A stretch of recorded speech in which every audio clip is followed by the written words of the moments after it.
Okay, so what's up everyone on YouTube? This is Bull RC, and I really haven't done a tutorial video in a while. And it's getting hot, and I'm a man of button down, so a lot of my button downs are long sleeve. So a lot of people might run into the same problem. It's getting hotter, you don't want to wear a long sleeve button down all the time. So what I have figured out how to do is make a long sleeve button down into a short sleeve button down, and I just want to do a quick tutorial on it.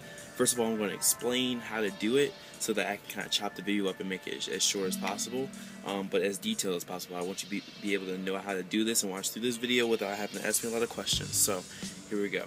Basically, to start off, what you're going to want to do is when you first get your shirt, you want to measure it out. I have a size medium shirt that I'm going to do it to live. I've already done this to this shirt. This shirt is a size extra large, and the measurements on this was up top. You want to have between 9 and 9.5 inches, and on the bottom you want to have between 5.5 to 6. And if you want to measure this yourself, you can even just turn your sleeves inside out, unbutton them, and fold it back. It takes extra time, but you can get that perfect fit to where you want it. I also drew it up right here. This is for a size medium shirt. Let me draw an M on this so no one gets that confused. I drew this up. Hopefully you guys can see that when the light's picking up on it. Your measurements are on, you can see your measurements on this side and your shirt, and as I was saying, here are the measurements that I just spit out real quick for you, and then this is the diagram. So as you see right here, there you go, as you see right here, 8.5 inches. Another thing to note is that you're not going to want to just cut 8.5. You want to be able to fold your shirt to where you can put the hemming tape on it so that you don't have to have a cut edge. You want a nice smooth edge. So let's get back into it. As I was saying, first you want to measure. After you get your measurements up, remember that extra inch is very vital. So for medium, I need an 8.5 inch top of the sleeve. So I want to measure out 9.5 inches with a ruler, of course. You want to measure out that, and then you want to mark it. If you need to, you can also give yourself an extra bit, some more leeway. I've already done with this shirt, and I just kind of I'm showing you right here because I'm going to go through it live. So if I wanted to, you're going to measure from this little sew right here, and what you're going to do is you're just going to put the ruler, measure out, and you're going to mark it off. So this one, you can see this one is about 9.5. It's a little bit farther than 9.5. Once again, this is the XL, and I measured it out to 10.5, a little bit over 10.5, just to give myself some leeway, just in case I mess up. So after you measure your stuff out, you're going to want to just go ahead and chop off the sleeves.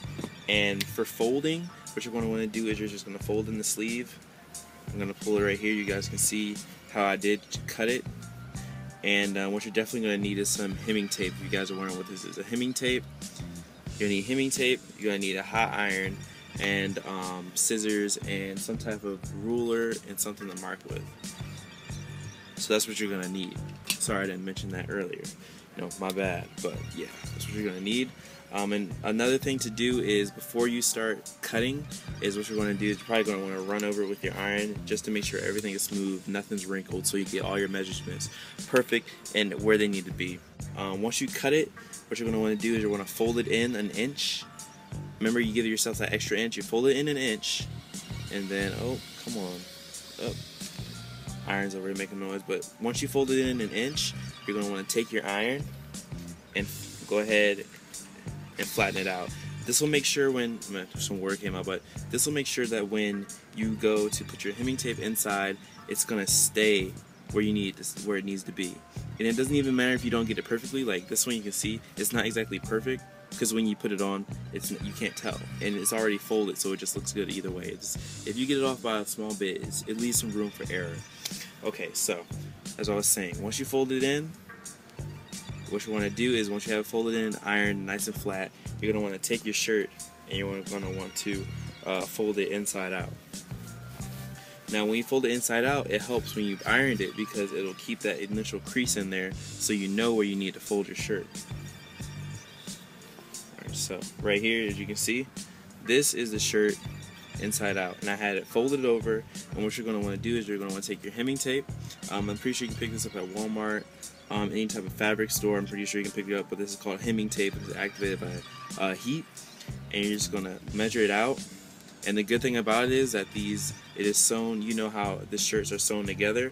There are two spots where they're sewn, and that can keep your shirt straight. You know what I'm saying? Like, it's not gonna fold over, it's not gonna mess up. That helps you keep your measurements good and straight. So once you have this, you're gonna cut it, and then you're just gonna take your hemming tape and place it behind the sleeve right here.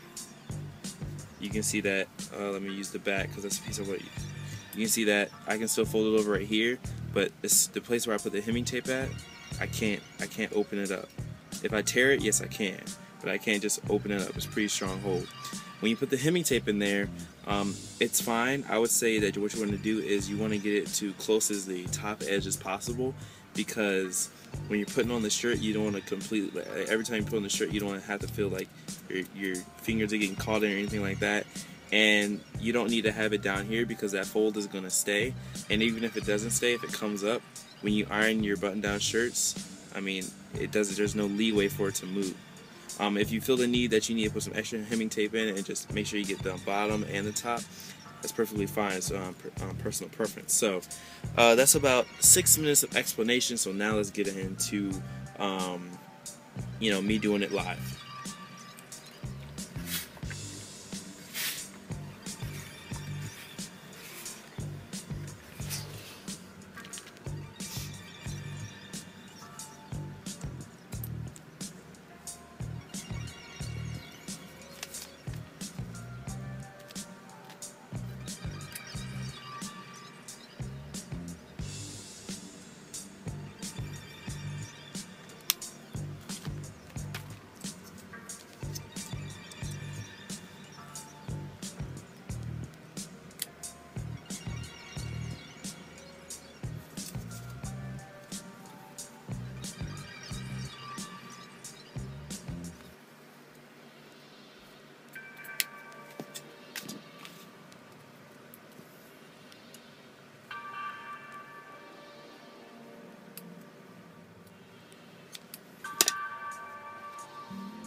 And there you guys have it. Now it's back, flipped over, everything has been ironed, everything is there, and there's your finished product, guys.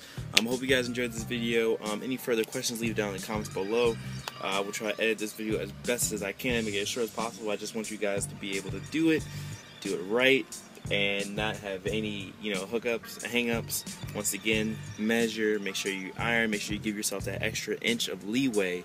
And also, if you have an older shirt, definitely try it out on an older shirt first. Don't just take it straight to a nice shirt like this one on your first try. So once again, guys, thanks guys for watching.